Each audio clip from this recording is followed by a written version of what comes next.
For thousands of years, humanity has looked up at the night sky and wondered if anyone is looking back.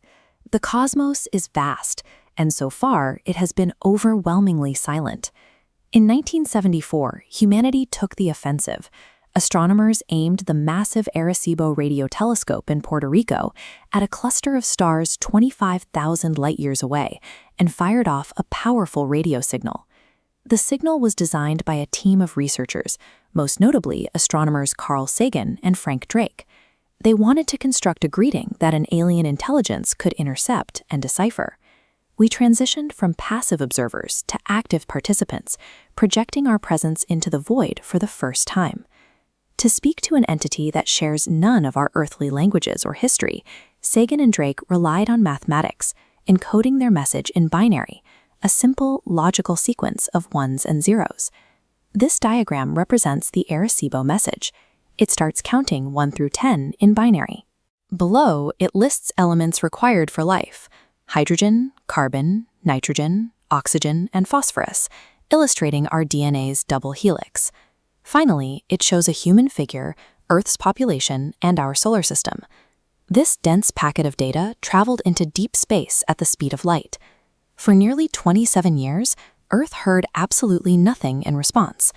That silence held until August 2001, when attention shifted to a wheat field next to the Chilbolton Radio Observatory in the United Kingdom. Overnight, a massive crop formation appeared. Unlike the typical swirling geometric circles that usually mark these fields, this design was a rigid rectangular grid. This graphic compares the two sets of data. On the left is the 1974 Arecibo Message, and on the right is an aerial view of the Chilbolton field. The crop formation is an exact, line-by-line structural match of our original broadcast, but whoever made it altered the data. Looking closely at the DNA section, the double helix is asymmetrical, indicating an entirely different genetic sequence. Below the DNA, the human stick figure has been replaced by a humanoid shape with a significantly larger head and a smaller body, matching descriptions of a gray extraterrestrial.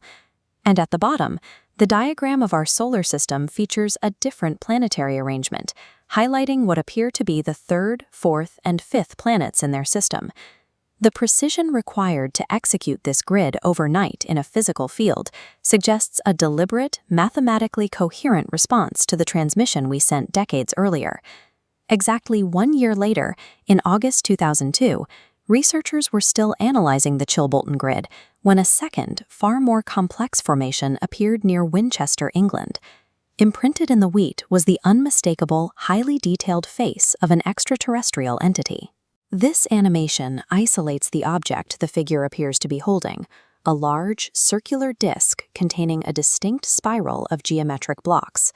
This design shifted from copy-paste patterns to a complex original delivery, providing a structured payload of entirely new information. Investigators quickly realized the spiraling squares on the disc were not abstract artistic choices. They were physical representations of computer binary code.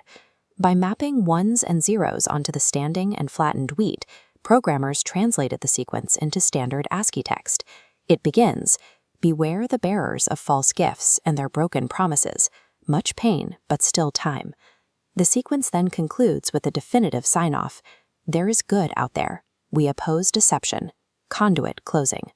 The optimism of 1974 stands in stark contrast to this discovery. If deciphered correctly, the universe responded to our handshake with a chilling, urgent ultimatum.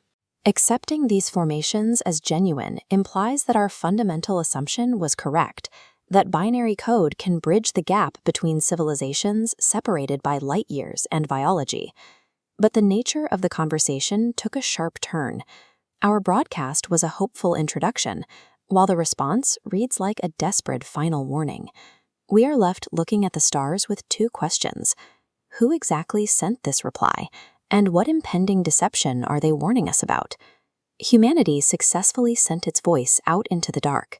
Now we have to decide if we are prepared to listen to what the dark is saying back.